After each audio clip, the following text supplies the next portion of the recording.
Sources of organic compounds, petroleum, coal और natural gas, ये हमारे पास मेन सोर्सेज हैं जिनसे हम कई ऑर्गेनिक कंपाउंड्स को ऑब्टेन कर सकते हैं।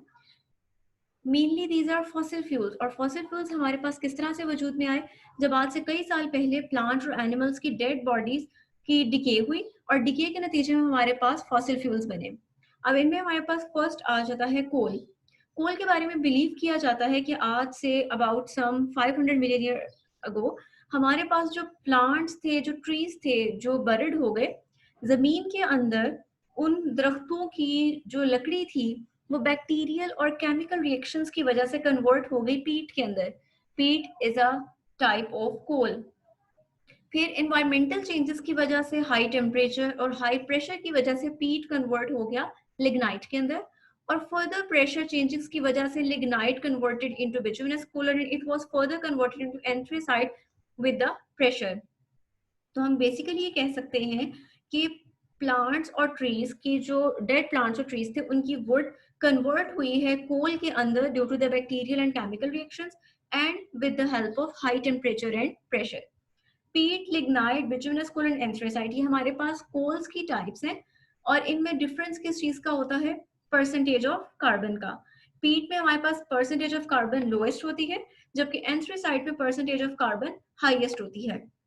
तो हम कह सकते हैं कि हमारे पास कोल बेसिकली एक फ्यूल है, और कोल हमारे पास एक ऐसा फ्यूल है जो कि सॉलिड फॉर्म में होता है, तो हम कह सकते हैं it is a solid fuel. अब ये जो कोल इटसेल्फ है, इससे हम variety of organic compounds obtain कर सकते हैं with the help of carbonisation और destructive distillation. Carbonisation, destructive distillation क्या है? ये एक ऐसा प्रोसेस है जिसमें हम किसी ऑर्गेनिक सब्सटेंस को एब्सेंस ऑफ एयर और किसी क्लोज्ड कंटेनर के अंदर हाई टेम्परेचर पे डिकम्पोज करते हैं। डिकम्पोज करने के नतीजे में वो ऑर्गेनिक सब्सटेंस ऐसे रेजिड्यूज में या ऐसे कंपाउंड्स में ब्रेक डाउन हो जाता है जो कि कार्बन बेस्ड होते हैं।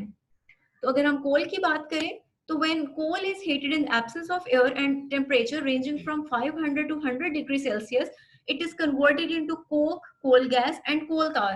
यानी इसकी क्या हुई है? डिस्ट्रक्टिव डिस्टिलेशन हुई है, जिसमें कोल को हमने हीट किया है इस टेम्परेचर पे, ऑक्सीजन की एब्सेंस में, तो किस में कन्वर्ट हो गया है? कोक में, कोल गैस में और कोल tar में। अब ये जो हमारे पास आई हैं फ्रिक्शंस, ये फर्दर हमारे पास जो है organic compounds का source है। Coal tar contains a large number of organic compounds which separate out on frictional distillation। अगर हम coal tar की further frictional distillation करते हैं तो उससे हमारे पास मजीद variety of organic compounds हमें obtain हो सकते हैं।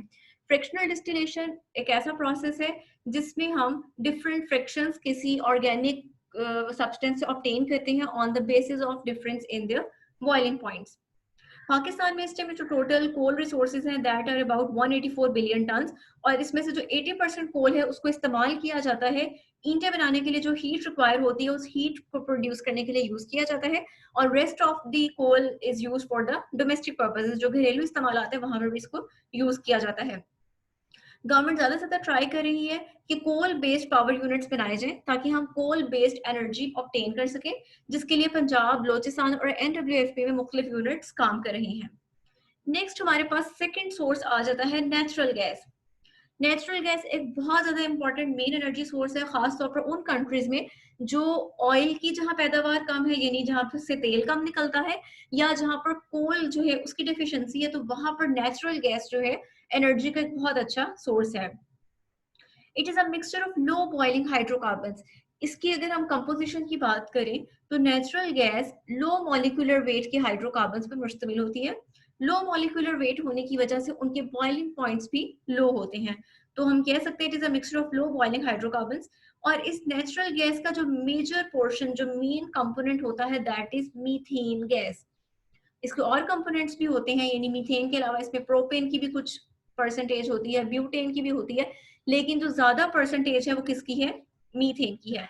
ये भी किस तरह से वजूद में आई? Due to the decomposition of organic matter. यानी ऑर्गेनिक मैटर मीन्स जो आज से कई साल पहले जो प्लांट्स थे और जो एनिमल्स थे उनकी डेड बॉडीज के डिके की वजह से, ये भी डीकम्पोजिशन की वजह से ये भी वजूद में आई।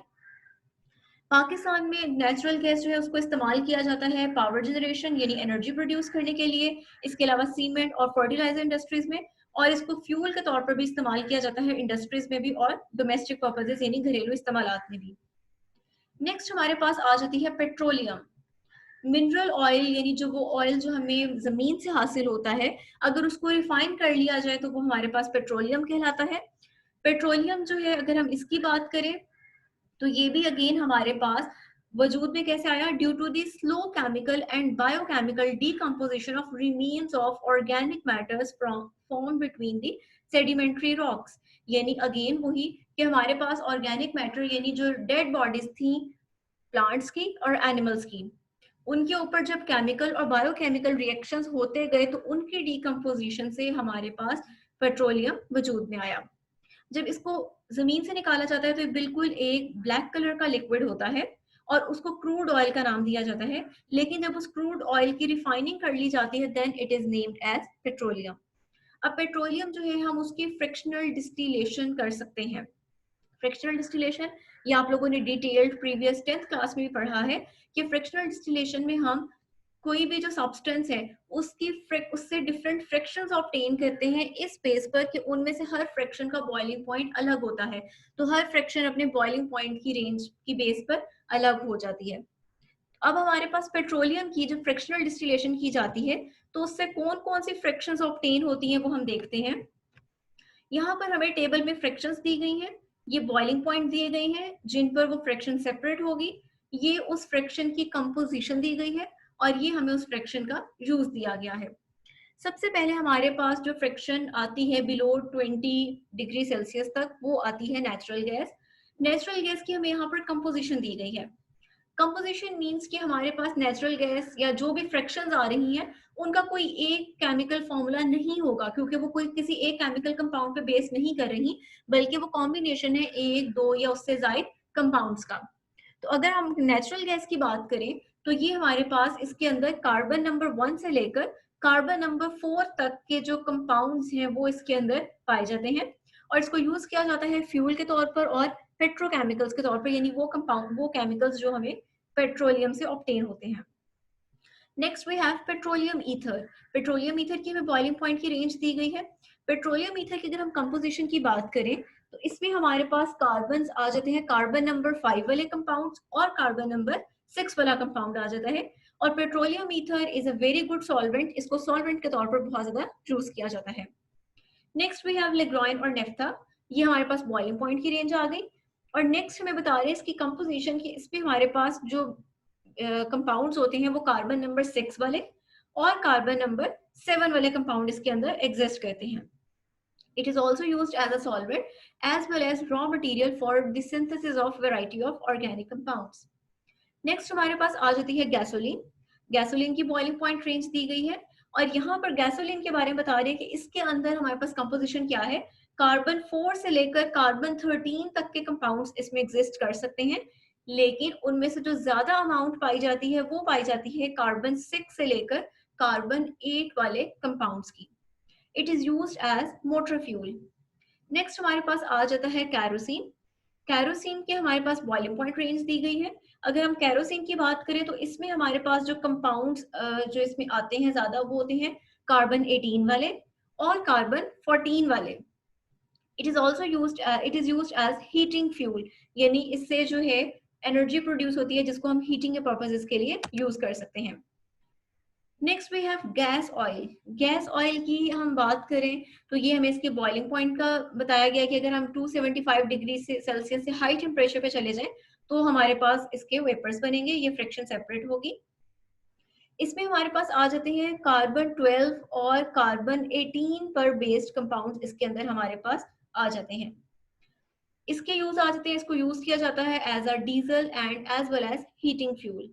Next we have lubricating oils and greases. ये हमारे पास विस्कस लिक्विड्स हैं, यानी ऐसे लिक्विड्स जो बहुत ज्यादा गाढ़े हैं जिनकी विस्कोसिटी बहुत ज्यादा है और इसके अंदर हमारे पास कंपोजिशन क्या है, कार्बन 18 से ग्रेटर, यानी वो कंपाउंड अब मॉलिक्यूलर साइज आहिस्ता आहिस्ता बड़े होते जा रहे हैं, यानी वो इसके अंदर एग्जिस्ट करेंगे कंपाउंड जिनका साइज कार्बन 18 से ज्यादा है, यानी कार्बन 19 वाला भी हो सकता है, कार्बन 23 वाला कंपाउंड भी हो सकता है, ग्रेटर देन कार्बन 18 वाले कंपाउंड इसके अंदर एग्जिस्ट करेंगे।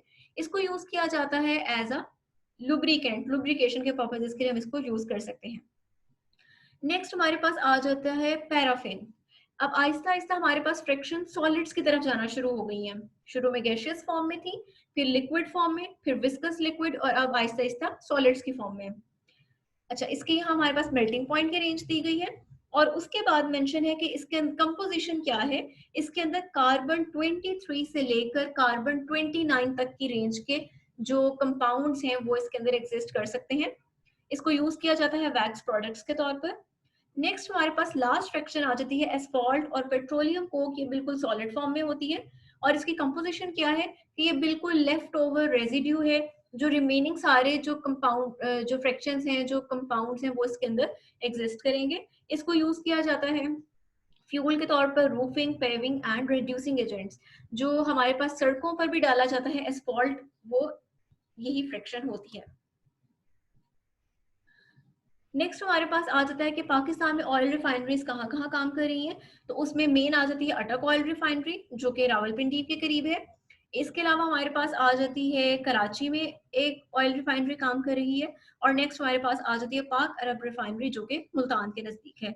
तो बेसिकली जो है ज्यादा से ज्यादा कोशिश की जा रही है कि इन फ्रैक्शंस को यूजफुल पर्पसेस के लिए यूज किया जाए।